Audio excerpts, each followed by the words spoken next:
We're talking about the crisis on the border. Tens of thousands of migrants continuing to seek asylum. To a story about the big increase in Chinese migrants coming through the U.S. border down in Mexico. Sa pagkakataong ito, ating pag-uusapan mga kaibigan kung bakit milyong-milyong mga tao, specifically mga Chinese citizen na umaalis sa bansang China.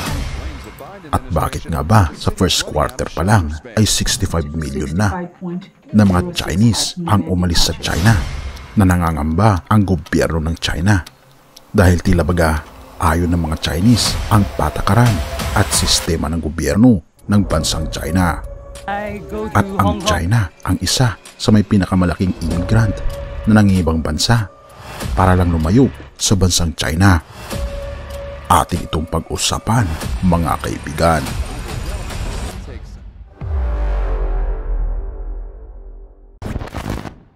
Ang Great Escape ay isang pamilyar na mga kwento na kung saan ay tumatakas ang mga mamamayan ng isang bansa upang makapunta sa ibang bansa na may mas magandang oportunidad. At ang karamihan na may kwento patungkol sa Great Escape ay ang North Korea, Russia at mga komunistang countries sa bansang Europa. Pero ang nakapagtataka mga kaibigan, ang mayamang China ay napakarami palang mga tumatakas ng mga Chinese na mga citizens para lang layuan ang bansang China. Katulad na lamang noong 1960s, napakarami mga Chinese people ang nagugutom ang pumunta ng Hong Kong para sa greener pasture. At sa loob ng 30 years mula 1960 ay umabot na ng 1 milyon ang mga tumakas na mga Chinese citizen palayo ng bansang China dahil na rin sa kahirapan na mamuhay sa bansang ito.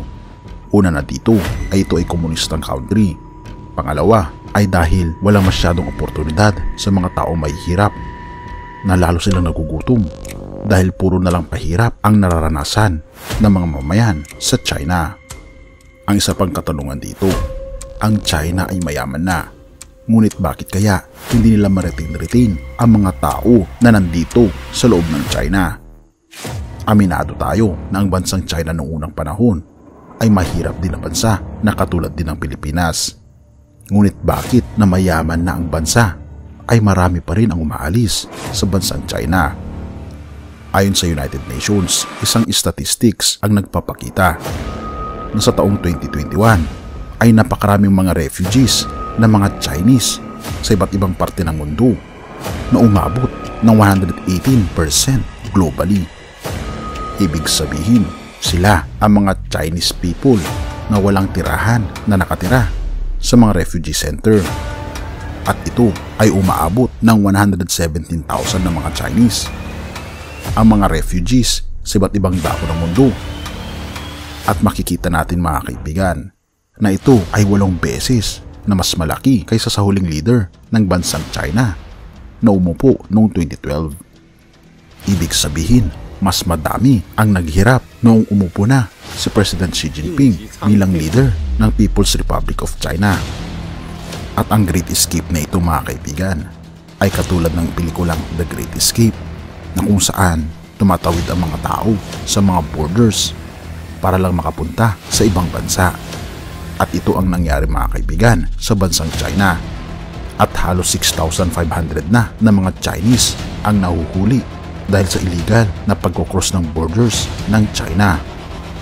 At ang kanilang rota ay gusto nilang pumunta ng bansang US. Dahil sa bansang US daw ay mayroong greener pasture na naghihintay para sa kanila. Kaya nga pala mga kaibigan, kung nais nyo mag-donate sa ating channel, ay hinihikayat kita na sumali sa ating membership club na kung saan mabe-benefit ka sa mga private chats, badges, gayon din makakatanggap ka ng ating free ebook na Steps to Christ. Ito ang isa sa mga pinakasikat na anti-stress na libro sa buong mundo ngayon. Salamat kaibigan sa inyong pagsuporta sa pag-join sa ating membership. At balik tayo sa ating topiko. At kung ating makikita mga kaibigan, ang mga immigrants ng bansang China ngayon at ayon pa sa data patungkol sa pagko-cross country ng mga mamayan ng China sa ibang bansa ay mapapansin natin mga kaibigan na napakaraming mga netizens ng bansang China ang nag-i-inquire patungkol sa pagpunta sa ibang bansa.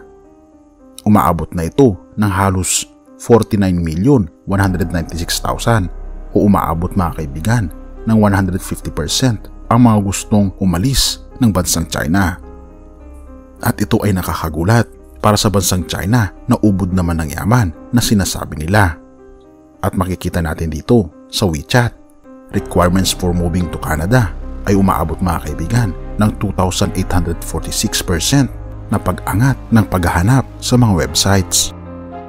At yung pagtaas mga kaibigan ng where to go overseas ay umaabot na ng 2,455%.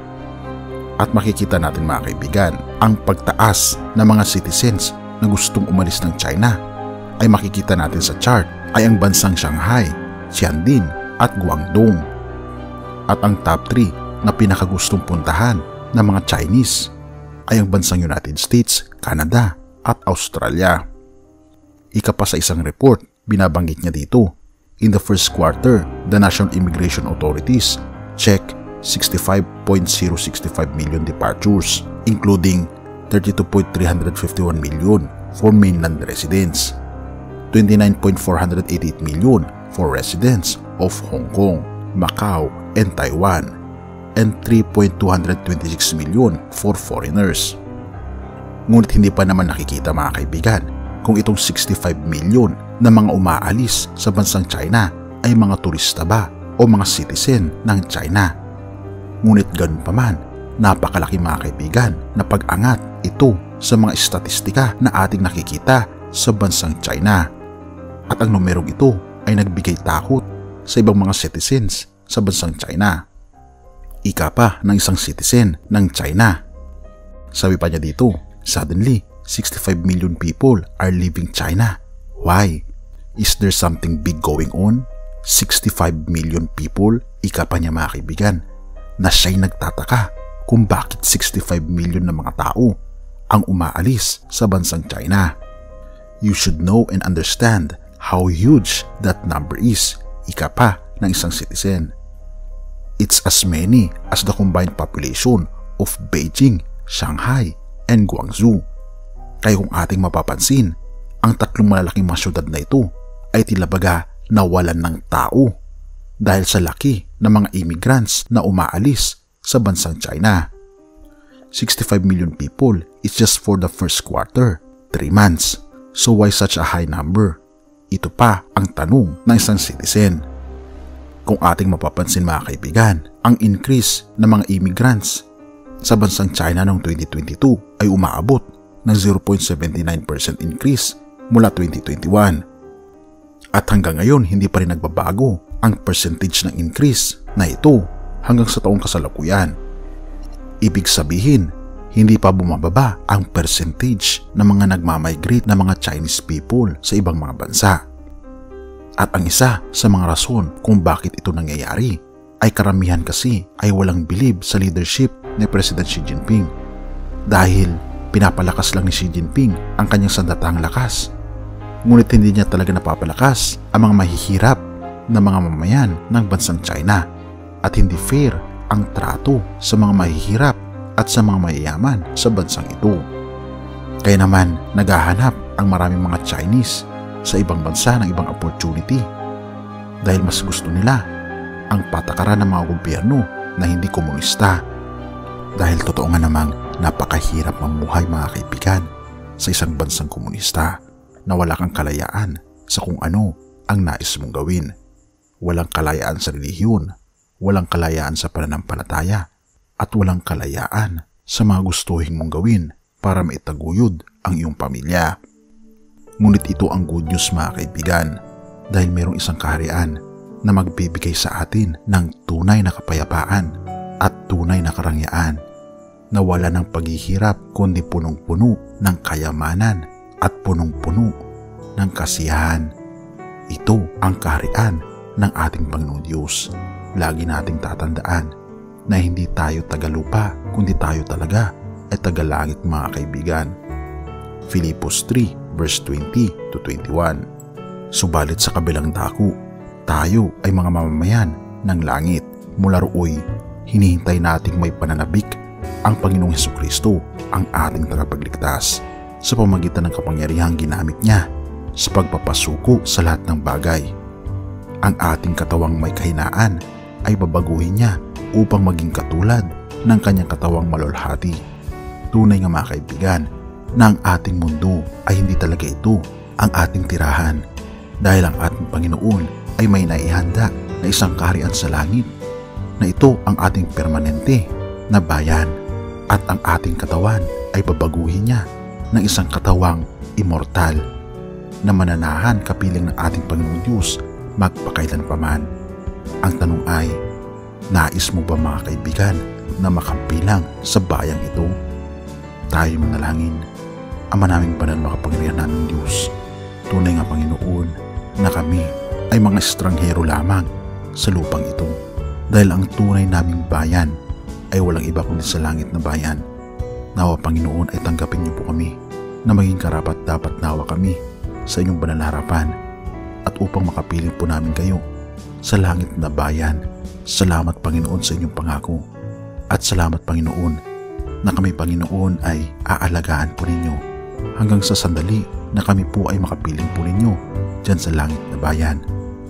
Purihin ka o aming Panginoong Diyos, at patawarin po kami sa lahat ng aming pagkukulang at pagkakasala sa pangalan ni Jesus.